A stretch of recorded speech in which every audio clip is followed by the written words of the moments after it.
আসসালামু আলাইকুম বন্ধুরা, কেমন আছেন সবাই? আশা করি সবাই অনেক অনেক ভালো আছেন। বন্ধুরা, আমরা যারা স্মার্টফোন ব্যবহার করি তারা প্রায় প্রত্যেকেই মাঝে মাঝে দেখা গেছে একটা প্রবলেমে পড়ে যায়। সেটি হচ্ছে আপনার মোবাইলে এমবি আছে কিন্তু তারপরে মোবাইল ডাটা চালু হচ্ছে না। তো বন্ধুরা, কি কারণে চালু হচ্ছে না এবং এটা সমাধান কি আমি আজকে আপনাদেরকে দেখিয়ে দেব। তো বন্ধুরা, ভিডিওটি শুরু করার আগে আপনি যদি আমার চ্যানেলের নতুন দর্শক হয়ে থাকেন তাহলে কাইন্ডলি আমার চ্যানেলটি সাবস্ক্রাইব করবেন, পাশে থাকা বেল বাটনটি প্রেস করে দেবেন পরবর্তী নতুন ভিডিওর নোটিফিকেশন পাওয়ার জন্য। তো বন্ধুরা, আমি প্রথমে আপনাদেরকে দেখিয়ে দিচ্ছি আমার ফোনের। এখন আপনারা দেখতে পাচ্ছেন মোবাইল ডাটা চালু আছে। তো আমি মাইরবি অ্যাপসের মধ্যে ঢুকে আপনাদের দেখাচ্ছি। এখনও আমার ফোনে 12.3 জিবি ইন্টারনেট আছে এবং আমার মোবাইল ডাটা চালু আছে। আর কি কারণে মোবাইল ডাটা চালু হয় না এখন আমি আপনাদেরকে সেটি দেখাচ্ছি। প্রথমে আমি আমার মোবাইল থেকে চলে যাব সেটিং অপশনে। সেটিং অপশনে যাওয়ার পর বন্ধুরা, আপনারা এখানে দেখতে পাচ্ছেন নেটওয়ার্ক অ্যান্ড ইন্টারনেট নামে একটি অপশন। তো এটার উপর ক্লিক করে দেবেন। এটার উপর ক্লিক করে দেওয়ার পর বন্ধুরা, এখানে দেখতে পাচ্ছেন মোবাইল নেটওয়ার্ক। তো এই মোবাইল নেটওয়ার্কের উপর ক্লিক করে দেবো। মোবাইল নেটওয়ার্কে ক্লিক করে দেওয়ার পর বন্ধুরা, এখানে নিচে দেখতে পাচ্ছেন অ্যাডভান্স নামে একটি অপশন। তো অ্যাডভান্সের উপর ক্লিক করে দেবো। তো তারপরে একটু নিচের দিকে যাব। নিচের দিকে যাওয়ার পর বন্ধুরা, নিচে দেখতে পাচ্ছেন অ্যাক্সেস পয়েন্ট নেমস নামে একটি অপশন। তো এটার উপর ক্লিক করে দেবো। এটার উপর ক্লিক করে দেওয়ার পর বন্ধুরা, এখানে আপনারা দেখতে পাচ্ছেন যে আমার ইন্টারনেট সেটিং। তো এখানে গ্রামীণ ফোনের ইন্টারনেট সেটিং, আমি আপনাদেরকে রবির ইন্টারনেট সেটিংটি দেখাচ্ছি। তো নিচে অ্যাডভান্সে ক্লিক করে দেবো। অ্যাডভান্সে ক্লিক করে দেওয়ার পর নিচের দিকে যাওয়ার পর দেখতে পাচ্ছেন অ্যাক্সেস পয়েন্ট নেমস নামে অপশন। তো এটার উপর ক্লিক করে দিলাম। তারপর এখানে যে ইন্টারনেট সেটিং আছে, এই ইন্টারনেট সেটিং যখন আপনার ফোন থেকে ডিলিট হয়ে যাবে তখন আর আপনার মোবাইলে এমবি থাকলেও কিন্তু ইন্টারনেট চালু হবে না, অর্থাৎ ডাটা চালু হবে না। তো কিভাবে এই সমস্যাটির সমাধান করবেন সেটি আমি আপনাদেরকে দেখাচ্ছি। তো বন্ধুরা, যখন আপনার ফোন থেকে ইন্টারনেট সেটিংটি ডিলিট হয়ে যাবে তখন আপনারা কি করবেন এখন আমি আপনাদেরকে সেটি দেখাচ্ছি।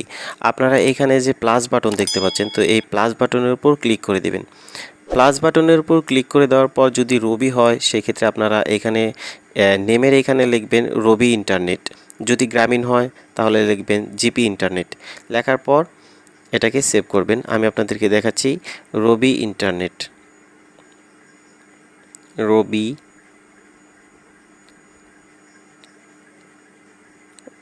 ইন্টারনেট। এটা লেখার পর আপনারা এখানে ওকে করে দেবেন। ওকে করে দেওয়ার পর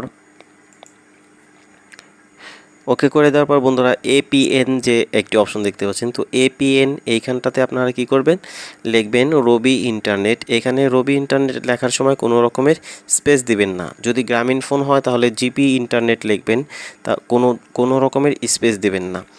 আর যদি বাংলা লিঙ্ক হয় সেক্ষেত্রে বিএল অথবা বাংলা লিঙ্ক ইন্টারনেট লিখবেন, কোনো স্পেস দিবেন না। তো এখানে আমি রবি ইন্টারনেট লিখে দিচ্ছি।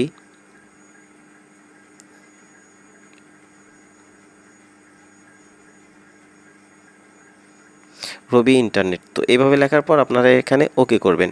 ওকে করার পর বন্ধুরা, এই যে আপনারা উপরে দেখতে পাচ্ছেন থ্রি ডট একটি অপশন, তো এই থ্রি ডটের উপর ক্লিক করে দেবেন।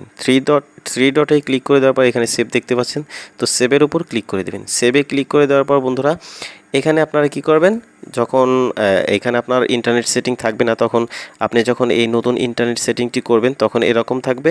তো এখানটাতে আপনারা কি করবেন, টিক মার্ক দিয়ে দিবেন। টিক মার্ক দিয়ে দেওয়ার পর আর কোনো কাজ করতে হবে না, আপনারা সরাসরি ব্যাক চলে যাবেন।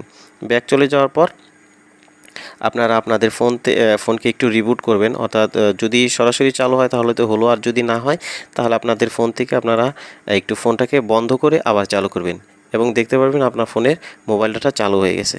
তো বন্ধুরা, এটাই ছিল আজকের আপনাদেরকে দেখানোর জন্য এই ভিডিওটি করা। বন্ধুরা, ভিডিওটি যদি ভালো লাগে তাহলে কাইন্ডলি আমার চ্যানেলটি সাবস্ক্রাইব করবেন, পাশে থাকা বেল বাটনটি প্রেস করে দেবেন পরবর্তী নতুন ভিডিওর নোটিফিকেশন পাওয়ার জন্য। বন্ধুরা, সবাই ভালো থাকবেন, সুস্থ থাকবেন। ধন্যবাদ।